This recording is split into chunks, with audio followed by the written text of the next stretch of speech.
Hi everyone and welcome. My name is Teti and I'm a knitwear designer. On this channel I talk about knits and all the creative process around it. I also talk about Ukraine and my heritage and many other things. So if you're interested, please stay tuned. I'm recording this episode for my Patreon and YouTube channel members who will get a primary access. So if you'd like to stay up to date, please join me on Patreon or as a member of this channel.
Say. Say.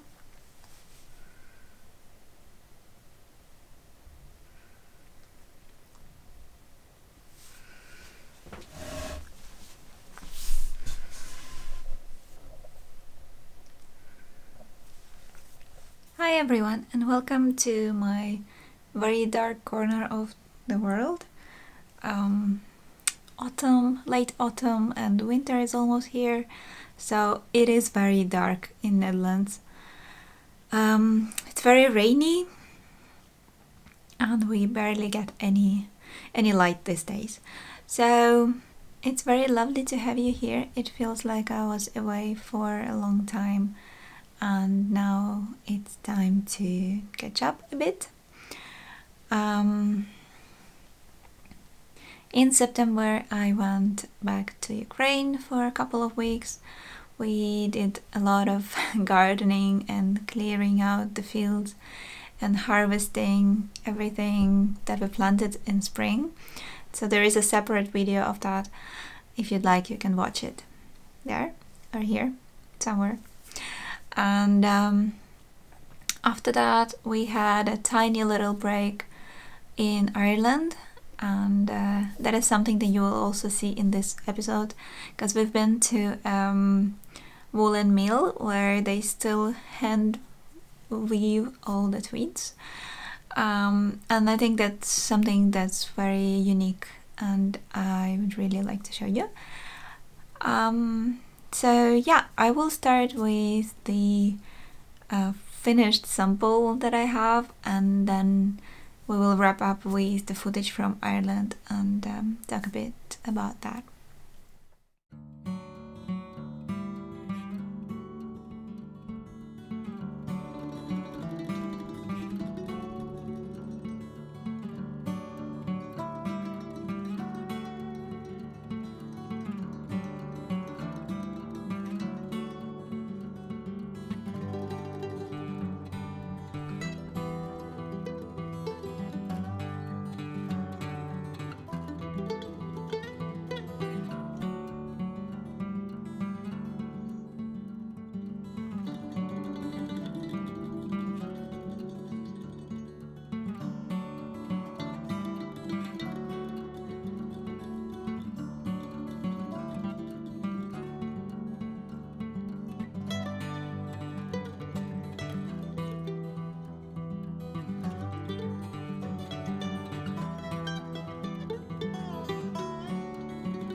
I guess the last thing that I showed you was the Bifurca pullover, the swatch for it. I think I did show you.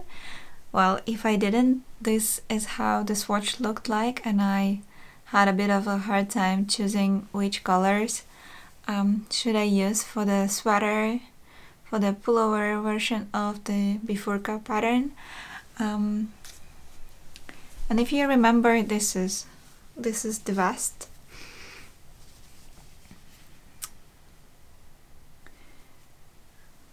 This is the Bifurca vest that is already out and available in even in some of the translations already.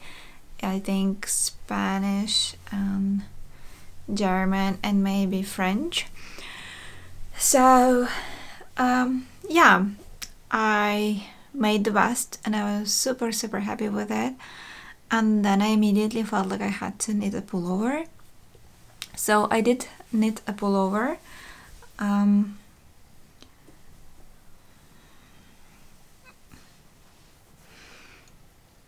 Now she's here.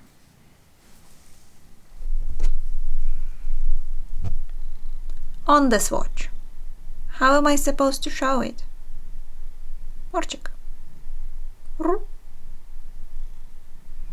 So for the pullover version, I was hoping to make it a bit roomier, thinking in advance that I might have something underneath it, because the vest was quite fitted and it works perfectly over dresses and stuff. So it is very wearable for me. But the pullover, I really wanted it to be a bit more oversized. Well, it turned out a bit too small, like not that oversized that I was planning, but I did plan some features in it to accommodate a more oversized look. So what I did first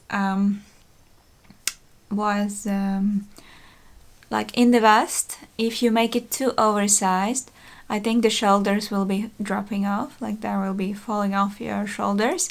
So for the pullover, I actually cast onto pre-made I-cords. So you have this I-cord ends in the front and in the back, which you can tighten, which you can tie and then tighten. For instance, you can tighten the back a bit more, and that will keep it the shoulders in place. And then in the front you can have more opening and a bit more flexibility. So I think that's a very smart thing especially if you want to do like super oversized version, or in maybe superwash yarn or very drapey yarn that will be flowy and falling off your shoulders. Then this is a very helpful thing to do, to just start off with an I-cord and then pick up stitches from the I-cord. Cast on some more here, but that's all described in the pattern. So this was one of the main things that I figured out was important if you are going for a very oversized look, or if you are just not comfortable with things that might be falling off your shoulders. So if you just want to keep it like in place. So yeah, I also went with a slightly lighter yarn. So for my Bifurca vest, I used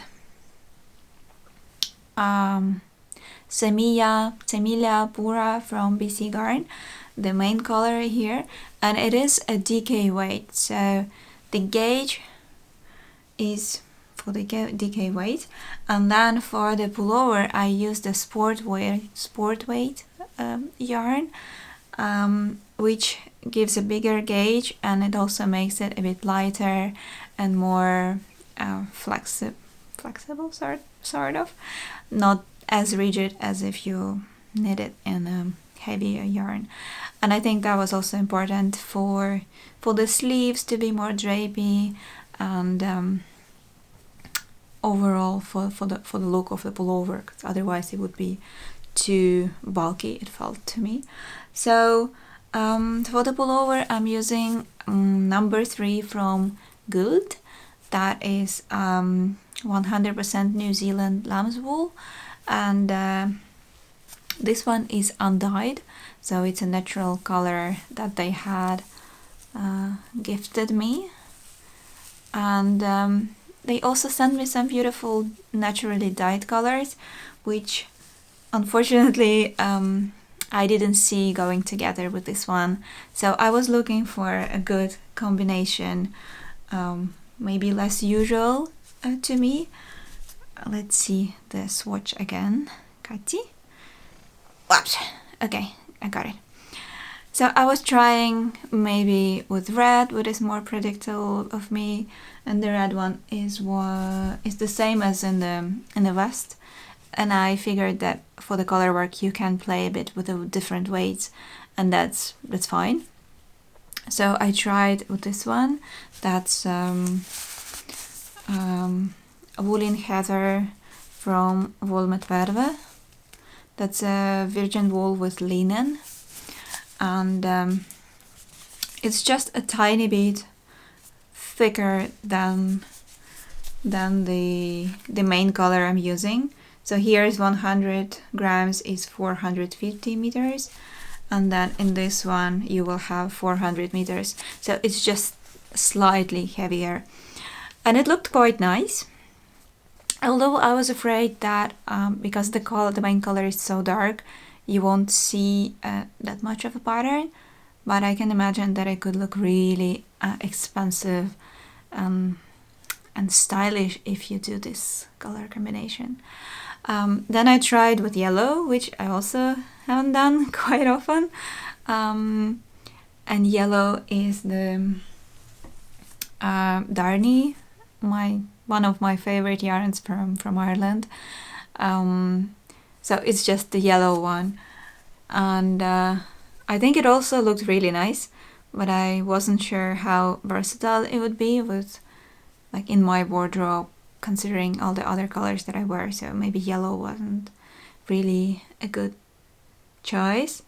So I went with a very neutral and also more contrast rich combination for the sample to be more to look better on the pictures. But that's also a big concern for me, as you can imagine. So I wanted you to see the pattern clearly. So that was my main motivation behind using the light color here. And this one is also one of my favorites that I usually do use. It's a Darney oatmeal that I have in my stash, and I also bought some more on the trip to Ireland. I never can resist. So yeah, I decided on this one, and I think it looks really nice, even though maybe the main color is not really my color, but overall I'm super happy with the color combination. So that's the second part that I wanted to tell you. And then what else did we do? I think of course there are sleeves, how the vest differs from pullover. There are sleeves on the pullover version, and there's also a colorwork pattern on the sleeve that actually reflects the central element here. So you have the same flowers here on the sleeve, and then a bit of this dots. And if you like, you can add another row of dots here, mirroring this one. So like a few more rounds, and then adding another row of dots, and that also looks really nice. I saw it on one of the test knits, and it looks really good. So if you want more color or more details, it's advisable to add some more of this little dots here on the sleeve. Yeah, but otherwise I did my best to write instructions as clear as possible. I think I did my homework on the vest pattern, so I'm hoping this one will be more accessible, even more accessible. There is a separate also video for this pattern on how the construction works and how to follow the pattern, in which directions, where you start and what you do next. So everything is explained in that video. if you purchase the pattern, please do watch the video before you come up asking questions. Yeah, the sleeves are rather wide here, coming from the underarms. I know that, and I think it's also a bit of sometimes you think, oh, how could I make it fit perfectly? But it's not about the perfect fit, it's about the particular feature of this design. So I'm trying to learn to accept some things that are not perfect, and some elements that are just of this design that they should be that way. What I'm trying to say is that not every sweater has to fit a classic look, a classic fit. So I'm trying to train it's not about you, it's about me. I'm trying to train my brain to see things a bit differently and not to try to adjust things to the perfect look. So what I'm trying to say is, it's not about a perfect fit, it's about this particular pullover that comes with its own fit. It does look this way, and there are beautiful things about it, and it might not be for everyone, but there is place for it, and it has a chance to exist. So me as a designer, I sometimes catch myself thinking those things and chasing the perfection, but I'm also trying to teach myself to accept imperfect, beautiful things. So yeah, I hope you understand what I mean, and I hope you also see the beauty in the little imperfections. But overall, I have to say that my standard of finishing works is very high. So when I see, for example, when I see a sweater that fits like that, and there is a fold in here, and then it's super beautiful, everything else, but the fit is just not there, I feel like it's choking me, not the person who's wearing the sweater, but I really feel like it shouldn't be that way. So when we're talking about basic comfort and basic things that have to be there, that's like non-negotiable. But when there are things like a bit of bulkiness here, or just the crop version that doesn't have a long version, or yeah, it's just a design in its own, and I have to learn to accept it. So as always, it comes in 9 sizes, and if you want a more oversized look, and if you want it to be longer on you, you can go size up and easily adjust as you go, because you can stop at any time doing the central panel. You can decide when it's enough on your shoulders, and you can stop or add more rows when you do the sides. So when you see that you have enough room for your bust, or you want more, you can just extend or shorten the side panels, and it's super flexible when you know the finished look that you want to achieve. Otherwise, you can just follow the pattern, trust me, and you will get what I promise you on the pictures, and that you can see in the test knits project.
My husband and I have a very special connection with Ireland. We used to go there almost every year for a tiny break, a vacation. My husband used to work there for some time, so we've been almost everywhere, and every corner you turn you feel like I've been here already. So it feels very familiar, and it feels very homey. I have a big love for Irish yarns, for their lamb's wool. I actually started knitting with the Irish yarns. I got myself the I'm gonna show you.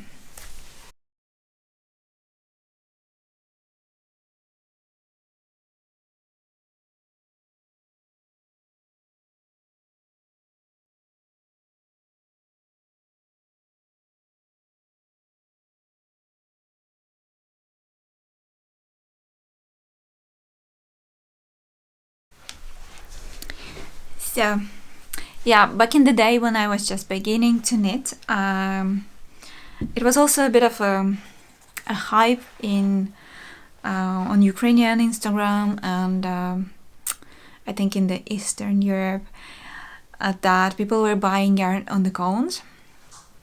And yeah, lamb's wool was a big thing. The Irish and tweed was a big thing. So I was under that influence, and when I was in Ireland, of course, I had to go and get that yarn. So I bought myself 3 big bobbins of yarn, which was like a kilo of yarn each, and now I'm set for life. Now you see how it's like, I think it's been more than 10 years since I have them, and some I have 3. And some I used more. I knitted a big sweater from this one, and others I didn't knit that much, but I did use some of it. And this color I love. It's really beautiful, and I don't know what I'm keeping it for, but that's the other story. Okay, let's start from the beginning. So I have a very special connection with Ireland and the yarns. So this time when we went again, and we went with a friend to show him the best places, we stopped by Studio Donegal, which is family-owned weaving business that produces hand-woven tweed for garments, and I don't know how they are related. So Studio Donegal is their brand for hand-woven blankets, cushion pillows. They make garments. They also make fabric, but I think they mostly use it for their garments. So that's like a brand that they have.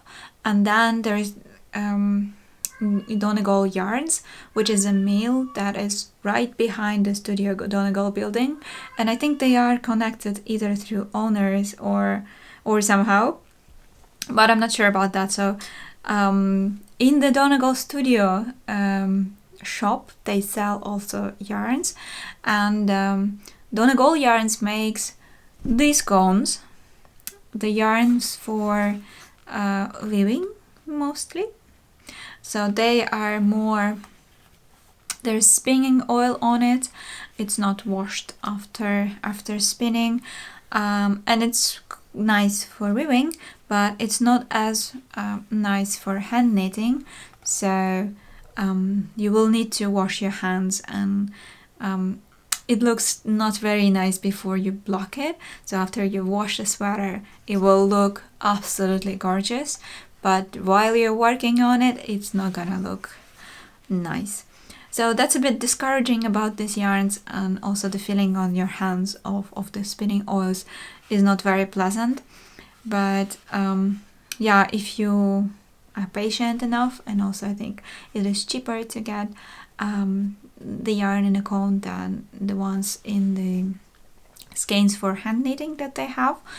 And I think there are more colors if you get it on the cone, more beautiful, like really nice speckled 3D colors. on the cones available to purchase.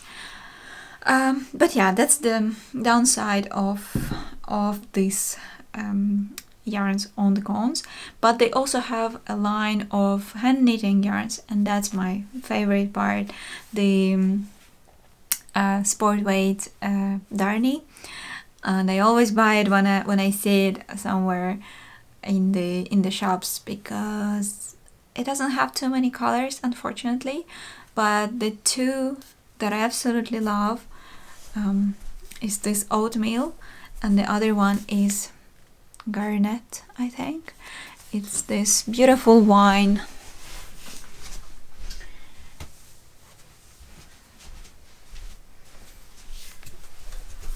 Oh, they don't say, they only say the number, but it's this beautiful wine color that I also used in some of my designs. In some of my designs, like inflorescence pullover and carcade, the color, guess the name. What else did I use it for? Don't remember. But so yeah, I got some of these colors again, and that was really nice. And we also got to see the weaving shop behind the scenes, so we could go inside and see how they are weaving everything, how the manufacturing part of it looks like, how they prepare the wraps, warbs for the weaving looms. So everything. It was also very funny to see they make this very colorful blanket with like a gradient of color. It was also very funny to see how they prepare the unspun yarns on a special machine, and then in a special order in this rainbow, and then it spins the yarn and already prepares the warp. I don't know if that's the right term, sorry. For the loom, so they take it directly from the machine and then put it onto loom, so you have the base for the weaving. I will show you a bit of a footage from there, and you can see it for yourself.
they make the designs also yourself, right?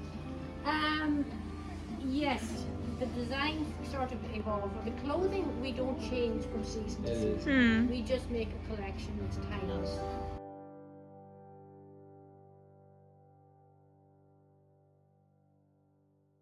I really felt inspired by them, and I really wanted to support their business because there are a lot of weaving manufacturers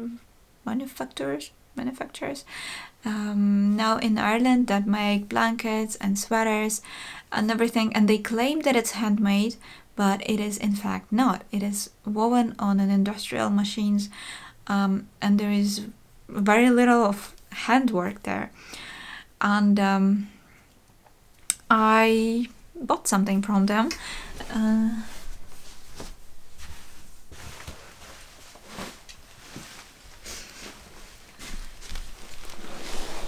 I didn't have a lot of space to buy a coat or anything like that, so I got myself hand woven cushion covers. Wow! So you can see that. Where is the pattern? So this is the pattern. I think they use the same yarn that I use. So this is basically. It must be this one. Yeah, it has the speckles that are blue and brown. So yeah, this is the same yarn that I use for hand knitting. So yeah, and they had only one of this, and I asked to make a second one, and they made it in 15 minutes, right on the spot for me, and then you know that it's handmade. The zippers, they differ in colors, but it doesn't matter. I know that is all handmade, and what I'm paying for is actually what I'm getting. So it was very sweet. It was very sweet and a very beautiful, meaningful present from Ireland, which I very enjoy here in my office. It was supposed to be for the living room, but no, it's not leaving my office. So, yeah. I have a few more design samples that are almost finished, but I think I will have to wait for the next episode. With this, I'm thanking you a lot for watching, and I will see you in the next one. Bye.